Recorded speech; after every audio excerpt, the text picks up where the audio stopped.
오늘 유초동부 아이들이 지금 성경학교 중이에요. 아직 오늘 행사가 끝난 건 아니고 계속 연속되는 거죠. 교회라는 주제로. 아마 이번 성경학교 주제가 우리가 교회예요. 교회라는 주제로 성경학교를 나누다가 오늘도 교회가 공동체이다, 하나이다, 뭐 이런 것 배우면서 함께 어른 예배에 참여했습니다. 우리 이 친구들 뜨겁게 다음 세대 성도들 축복하는 마음으로 박수로서 격려해 줄게요. 감사합니다. 어제 말씀 잘 배웠어요, 친구들?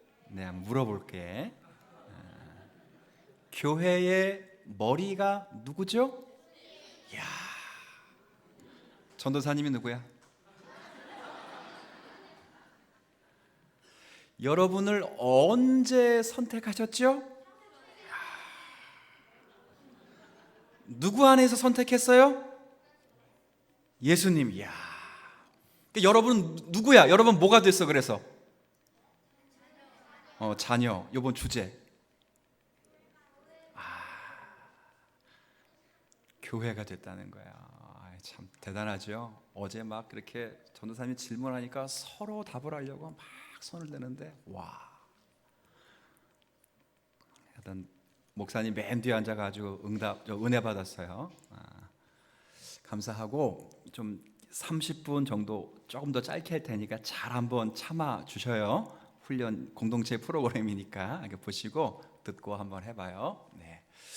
자, 우리가 지난 3주 전부터 하이델베르크 교리 문답을 우리가 나누고 있는데 첫 주에는 뭘 배웠냐면 이 교리 문답의 전체 주제가 무엇인가 하는 것을 배웠어요. 이 교리 문답 전체 주제를 두 글자로 하면 뭐라 그랬죠? 위로라고. 위로의 참된 내용이 내 안에 있는 것이 아니라 누구 안에 있다. 우리가 누구 안에서 발견되기 때문이라 그랬어요. 그리스도 안에서 발견되기 때문이다. 전부 주어가 그리스도예요. 그러니까 내 인생의 주어가 나가 아니고 내 인생의 주어가 그리스도가 된 사람, 그리스도 안에서 우리가 위로를 누린다 그랬어요. 그리고 지난 시간에 두 번째 시간에는 우리가 이런 위로를 잘 알려면 첫 번째 무언가를 알아야 된다 이렇게 말했어요.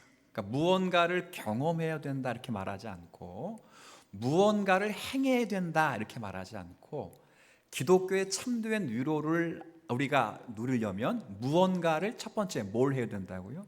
알아야 된다 그래서 특별히 알아야 되는 것이 세 가지예요. 세 가지. 그 세 가지를 알아야 되는데 첫 번째 알아야 될 것은 우리가 얼마나 죄와 비참 가운데 처해 있는가를 알아야 된다 그랬어요. 두 번째 알아야 되는 건 이렇게 죄와 비참 가운데 우리가 어떻게 구속받았는가를 알아야 되는 거예요. 그리고 세 번째는 그렇게 구속받은 자가 어떻게 감사하며 살아야 되는지 알아요. 그래서 비참, 구속, 감사 이거예요. 한번 읽어볼게요. 우리 지난 일문 제가 문을 읽으면 답을 읽으면 돼. 복습하는 거니까. 생사간에 당신의 유일한 위로는 무엇입니까? 다 같이 유초동부도 시작. 생사간에 나의 유일한 위로는 내가 나의 것이 아니라 나의 신실한 구주 예수 그리스도의 것이라는 사실입니다. 아멘. 교회의 머리가 누구라 그랬어요? 예수님. 여러분의 주인이 예수님. 여러분 예수님 안에 있다. 그게 큰 위로라 그 말이에요. 두 번째는 이 위로를 누리려면 알아야 된다. 그렇죠? 당신이 이 위로 가운데 복되게 살고 죽으려면 몇 가지 사항을 알아야 합니까? 시작. 알아야 한다. 뭘 알아야 되는 세 가지. 첫째로 시작. 죄와 비참함이 얼마나 크냐 하는 것과 둘째로는 내가 나의 모든 죄와 비참함으로부터 어떻게 구속되었는가 것과 셋째로는 내가 어떻게 하나님께 그러한 구속을 인하여 감사해야 할지를 알아야 합니다. 그렇죠? 빨간 것만 읽어볼까요? 첫 번째 뭘 알아야 된다고요? 비참함. 그렇죠. 두 번째는 구속. 세 번째는 이게 유치부부터 청년에 이르기까지 3년 주기로 돌아가는 교회 학교 프로그램이에요. 첫 번째가 1번 죄와 그러니까 창조와 타락을 배우고 첫째가, 두 번째는 구속과 교회를 배우고, 세 번째는 감사, 교회와 종말을 배우는 거예요. 지금 배우는 게 세 번째, 교회와 미래를, 종말에 대해, 교회의 운명에 대해 감사를 배우는 거예요. 감사. 그래서 어제 전 선생님 설교도 마지막에 하나님께 뭐가 되기 위해서 우리가 부름받았다 그랬어요. 그 참 기쁨. 그래, 또 두 글자로 하면 찬 기쁨. 좋아, 찬송. 그래 부름받은 거예요. 부모님이 누구야? 잘했어요. 근데 참 제가 오늘 좀 우스갯소리 하나 하면 참 아이들 감사한 게, 얘네들은 떠드는 것 같은데 물어보면 다 알아요. 참 신기하더라고요. 제가 늘 생각하는 게, 나도 혹시 어릴 때 그랬을까? 라고 생각하면 난 안 그랬어. 떠들면서 뭐 안 들었다고. 근데 우리 이 주동부 아이들은 떠드는 애 많지는 않지만 떠들어도 다 들어요. 물어보면 다 알아. 우리 집 애들만 모르는 거지 다 안다고. 근데 어른들은 듣는 것 같은데 몰라. 며느리도 몰라, 뭐 다 몰라. 아무도 몰라. 잘 듣는 것 같아. 그래서 이런 걸 뭐라 그러나, 위선이라. 아이들이 참 우리도 축복해줘야 돼요. 어제 우리 교육위원장님이 우리 초등부에 그게 맞냐고 너무 사실 감사했어요. 사실 대형 교회도, 큰 교회도 유치부 없는 교회가 있거든요. 우리 교단에서 우리 교회 사이즈 중에 우리 교회 아이들보다 많은 게 없어요. 그러니까 지금 아이들이 막 영내에서 왔다 갔다 하는 게 시끄러워! 이러면 안 되고 정말 박수 쳐주고 축복해줘야 되는 거야. 그죠? 여러분들 얼마나 우리가 감사합니까? 설교가 엉뚱한 대로 자꾸 이제 흐르는. 큰일 났네. 30분 안에 끝난다. 우리 아들이 부탁했어요. 오늘은 제발 일찍 끝내달라고. 진짜요. 어제부터 부탁하고 오늘도 부탁하고. 그래서 제가 알겠다고는 했는데 최선을 다하고요. 최선을. 자, 오늘부터 이제 몇 주 동안은 우리가 알아야 될 첫 번째, 죄와 비참함이 무엇인가를 알아야 돼요. 왜 이걸 알아야 되냐면, 정확한 인간에 대한 진단을 해야 우리가 우리를 고쳐줄 우리의 구속자를 기대하는 거예요. 그렇죠? 제가 얘기했잖아요. 아파요. 어디 간다고? 병원 가는 거야. 뭐 죽으라고 누군가 병원 가라도 안 아프면 안 가는 거야. 남들이 죽으라고 너 죄인이라 그래봤자 죄인 몰라요.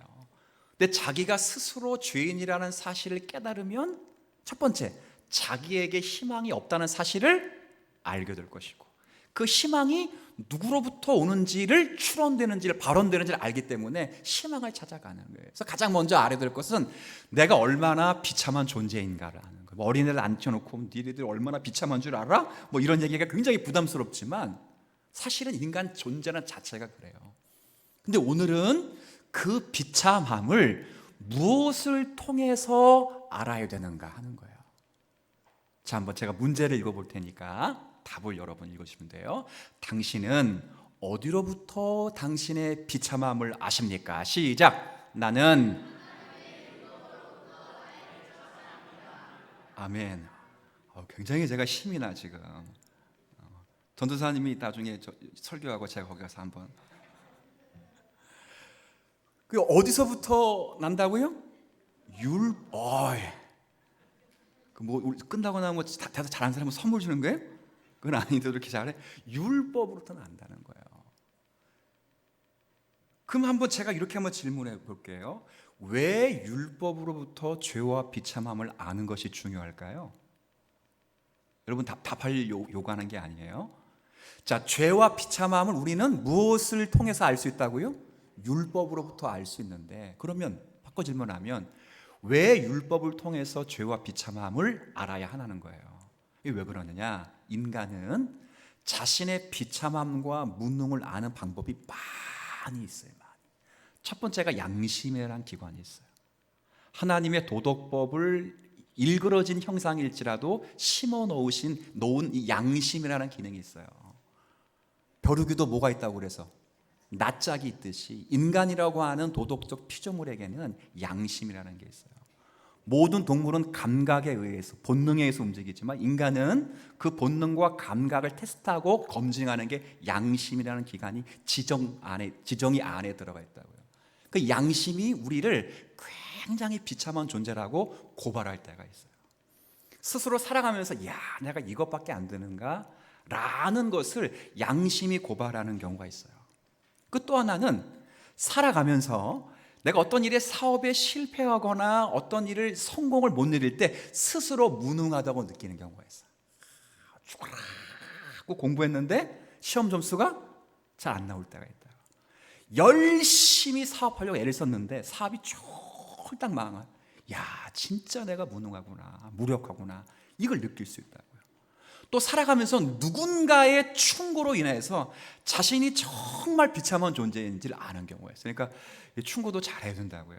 어떤 누구의 충고가 되면 그게 사실 내가 이렇게 못난 사람인가 깨달을 수 있어요. 그런데 그렇게 양심이라든가 무능이라든가 누군가의 충고를 통해서 자신의 비참함을 아는 건 객관적 기준이 안 돼요, 사실은.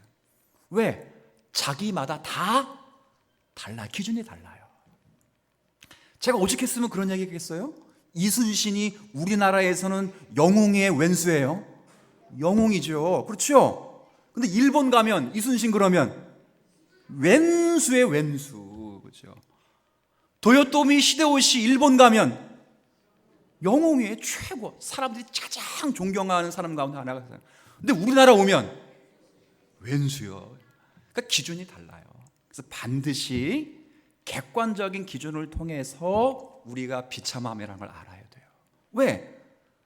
내가 개인적으로 비참함을 알면 이 사람에게는 비참함이지만 그 문제가 이 사람에게 가면 비참함 아닐 수가 있잖아요. 객관적인 게 필요해요. 그래서 율법이라고 하는 통로를 통해서 내가 죄인이라는 사실을 발견해야 돼요. 율법이라는 그 서치가 싹 우리 심령에 비추면 말씀의 빛을 비추는 중에 그 말씀을 통해서 율법을 통해서 내가 얼마나 죄인인가. 칼빈은 그래서 율법을 한번 우리 초등부 다 같이 따라 볼게요. 율법을 거울로 비유했어요. 그 앞에 쫙 서면 자신이 뭐가 묻었는지 어떤 옷을 입었는지를 알 수 있어요, 없어요? 율법이 그런 역할을 한다는 거예요. 만약에 칼빈 시기에 의학이 발달해서 엑스레이 이런 게 나왔으면 아마 칼빈이 그랬을 거예요. 율법은 엑스레이와 같다, 뭐 이랬을 것 같아요. 근데 그때는 엑스레이가 없었잖아요, 그죠? 그러니까 칼빈은 그냥 율법이 거울과 같아 천치를 투영하고 날 반영한다 그랬거든요. 서치와 같은 거예요.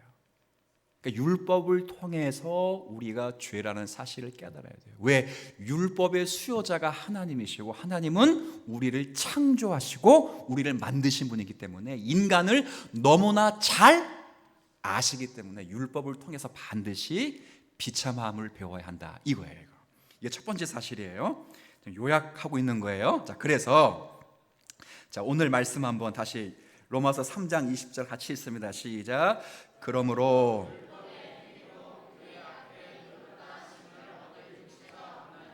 율법으로는 죄를 그러므로 앞에는 모든 인간은 죄인이다.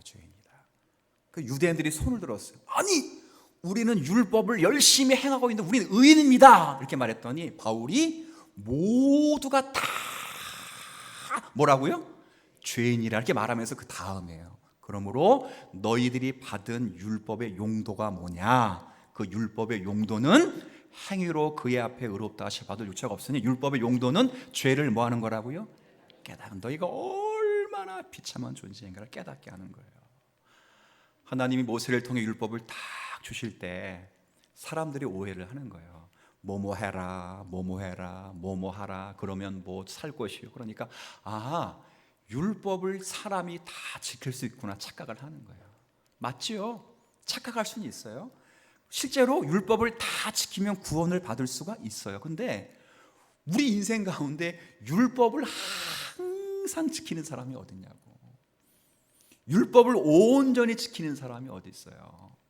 모든 율법을 항상 지키지 않는 자는 저주 아래 있다고 하나님이 분명히 말했어요.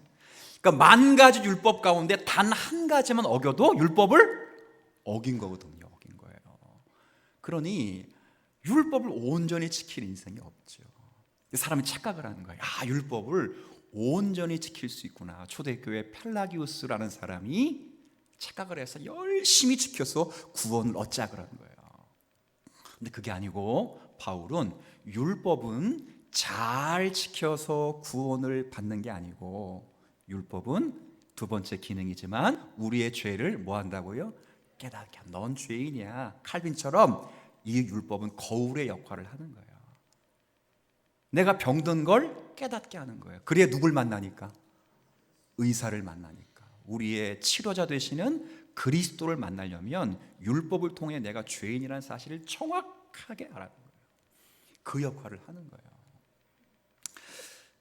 자, 그래서 여기 보면 죄를 깨달음이라 라고 말했어. 자, 그렇다면 율법의 어떤 면이 우리에게 죄인이라는 사실을 깨닫게 하는가? 이제 사문으로 넘어가는 거예요. 사문.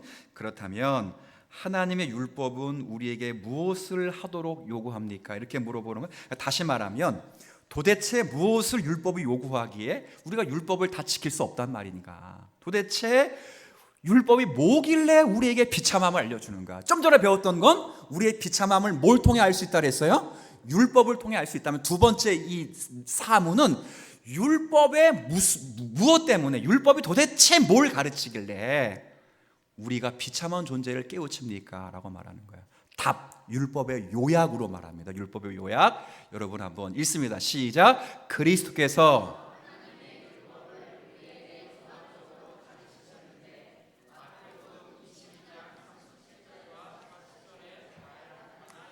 네, 아멘. 율법을 통해서 비참함을 알게 되는데, 율법의 어떤 면이, 율법의 무엇이 우리의 비참함을 깨닫게 하느냐 그럴 때 율법의 요약만 봐도 안다는 거예요. 놀라운 건 이 수백 가지 율법을 누가 요약하신 겁니까? 여기 그리스도께서 하나님의 율법을 우리에게 어떻게, 그렇죠? 딱 핵심으로 가르쳤는데 그 율법의 핵심이 어디 있다고요? 그렇죠. 자, 그게 뭔데? 말씀 같이 읽습니다. 시작. 내 마음을 다하고 목숨을 다하고.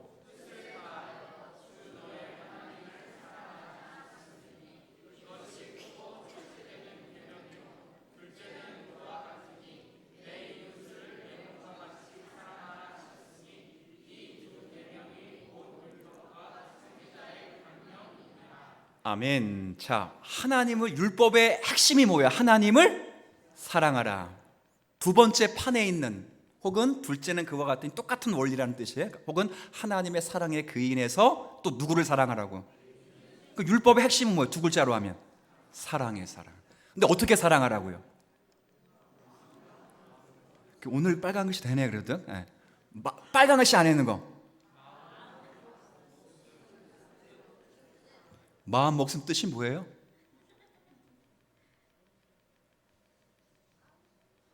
영어 성경에 제일 잘 번역해요. New American Standard Bible이 제일 잘 번역한 것 같아요.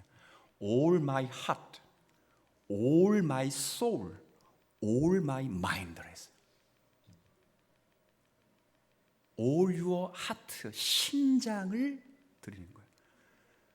칼빈이 23세에 회심을 하는데 갑작스러운 회심을 합니다. 그 회심을 할 때 자신이 고백했던 신앙 고백이에요. 하나님, 내 심장을 하나님께 드립니다. 즉시, 그리고 신실하게.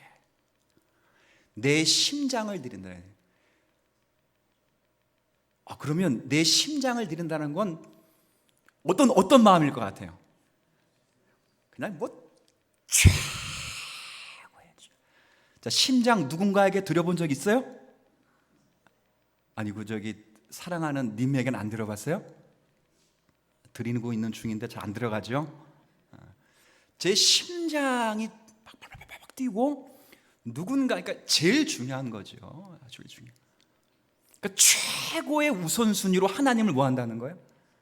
그 어떤 것보다 하나님을 최고의 우선순위로 진실한 마음으로 사랑한다는 거예요.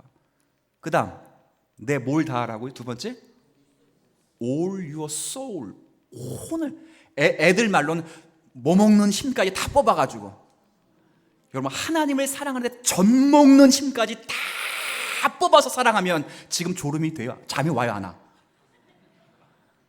정신 번쩍 나죠 갑자기? 그죠? 우리 애들 유튜브에 집중을 더 잘하는 것 같아요 지금. 젖 먹는 힘까지 사랑하면 지금 잠이 오겠어요? 땡큐. 고마워요.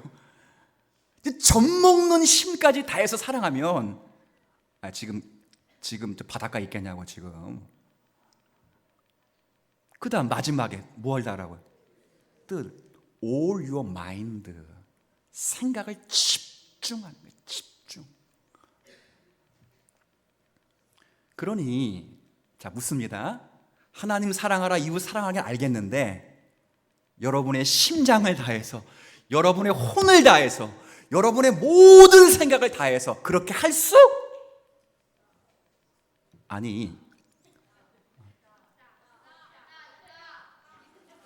가끔 아이들이 분위기를 못 맞출 때가 있는데 지금 잘한 거예요. 집중한 거예요. 예수님은 있어요. 자, 그렇지? 근데 우리는 참 훌륭하다. 내가 볼 때는 없다. 그렇지. 그렇지. 우리는 없어요.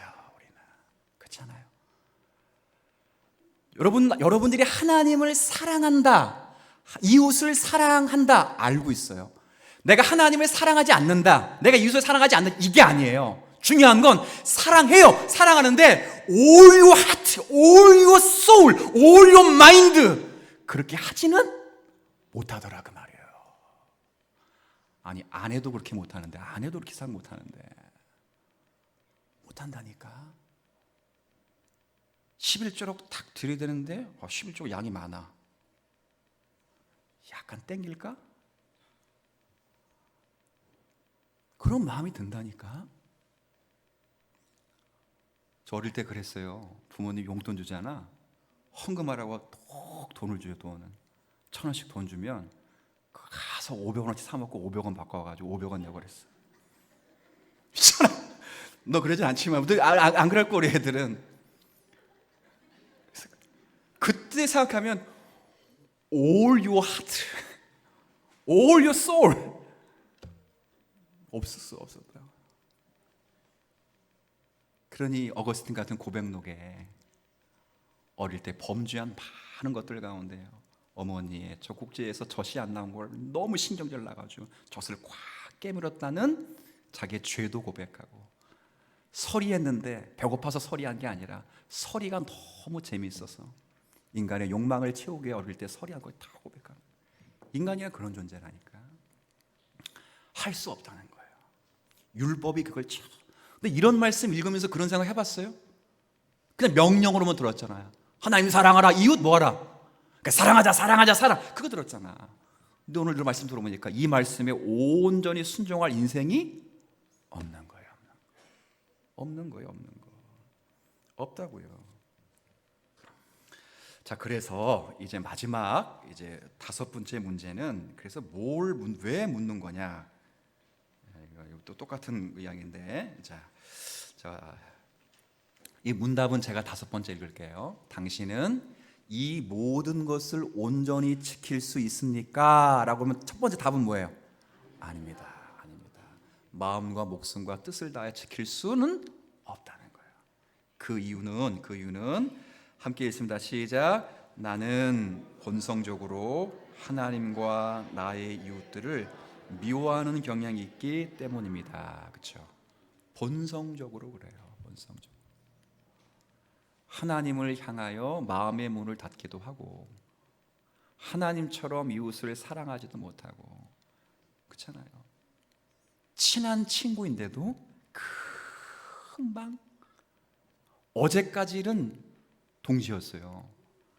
근데 다음 날이 되면 적이 되는 경우가 많아요. 그래, 있어요. 맞아, 많아, 있어. 그렇죠? 우리 친구들끼리도 싸웠다가 화해했다가 또 싸웠다가 화해했다가 막 그러는 거야. 어쩔 수 없는 게 괜찮아요. 우리 아이들은 뭐. 그래도 이런 설교에도 응대해 주니까 얼마나 감사해요. 네?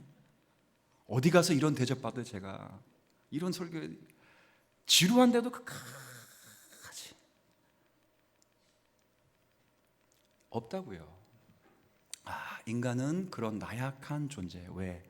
본성적으로 죄를 사랑하고 하나님을 미워하는 마음이 거듭난 신자의 심령 속에도 있다 없다? 있어요. 창세기 제가 4장 이야기했잖아요. 하나님이 가인에게 이야기하실 때 죄가 문 앞에 엎드려져 있다. 죄는 너를 원하고 너는 죄를 뭐 하라고요? 다스리라는 거예요. 누구한테 한 말입니까? 누구한테? 아담의 아들에게 하는 거예요. 하나님의 백성에게 한 말이라고요. 항상 거듭난 성도 사람일지라도 백성일지라도 항상 죄가 문 앞에 쫙 엎드렸어요. 엎드려서 굉장히 멋있는 요염한 모습으로 오라 그래요. 그럼 인간은 그 죄를 뭐 할 수 있어야 돼요? 다스릴 수 있어요. 다스릴 수 있어요. 그리스도와 다스릴 수 있다고. 문제는 다스려야만 되는 존재라는 거예요. 자동적으로 사해지는 존재가 아니라 죄를 다스릴 수밖에 없는 존재라는 거예요. 그러니 본성적으로 하나님을 미워하는 마음이 있을 수 있는 거예요. 끊임없이. 자, 오늘은 여기까지인데 왜 이게 중요한가? 아까 첫 시간에 그랬어요. 처음 시작할 때 자기가 병든 사실을 알아야 누굴 찾아간다? 의사가.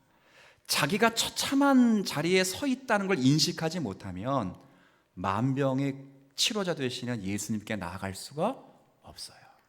율법의 완성자가 되시고, 참 희한하잖아요. 그러니까 법의 수요자는 법을 지키지 않아요. 그렇죠? 우리 제국주의라든데 이런 왕정 정치를 보면 그 법을 수요하는 사람이 왕이라고요. 제후들이라고요. 근데 제후들은 왕은 그 법을 초월해 있어요. 안 지켜. 근데 예수님은, 하나님은 자신이 법의 수요자이면서 동시에 법을 뭐 한다고요? 성취하시고 완성하시는 분이에요. 그리고 그 완성하신 모든 성취의 은혜들을 값없이 자기에게 나오는 모든 사람들, 어떤 사람? 율법을 통하여 비참함을 경험하고 마태복음 10장 28절의 이하의 말씀처럼 율법의 정죄를 받아 수고하고 무거운 짐을, 마치 철로 역정의 크리스찬이 십자가를 보기 전까지 무거운 그 죄의 짐을 지고 허덕일 때 주님이 그를 향하여 수고하고 무거운 짐진 자들아 다 내게로 오라 그러면 그 앞에 가면 그 죄의 짐은 떨어지고 예수 그리스도 안에서 참된 구속과 화평을 누리게 되는 거예요. 이게 우리가 살아가는 거예요. 그러니 하나님 말씀을 읽으면서 자랑할 것도 없고 목사가 되고 성도가 돼도 우리 사실을 포장할 필요도 없어요. 늘 주시는 말씀 때문에 하나님이 나를 치실 때 그 앞에 주님 저는 죄인입니다. 그러나 죄인이기 때문에 희망이 있다. 한번 따라 합시다. 죄인이기에 희망이 있습니다. 희망이 있는 거예요. 바리새인은 자신을 의인이라고 말하기 때문에 희망이 없는 거고 우리는 죄인이기 때문에 희망이 있는 거예요. 오늘 여기까지 배운 줄 아시고 하나님의 말씀을 늘 생각하면서 우리가 얼마나 하나님 앞에서 영혼의 문제를 직면해야 되는 성도임을 늘 깨닫는 한 주간 되길 바라고요. 내일 우리 아이들도 잘 다녀올 수 있도록 여러분 기도해 주시면 좋겠어요. 제가 잠깐 기도하겠습니다.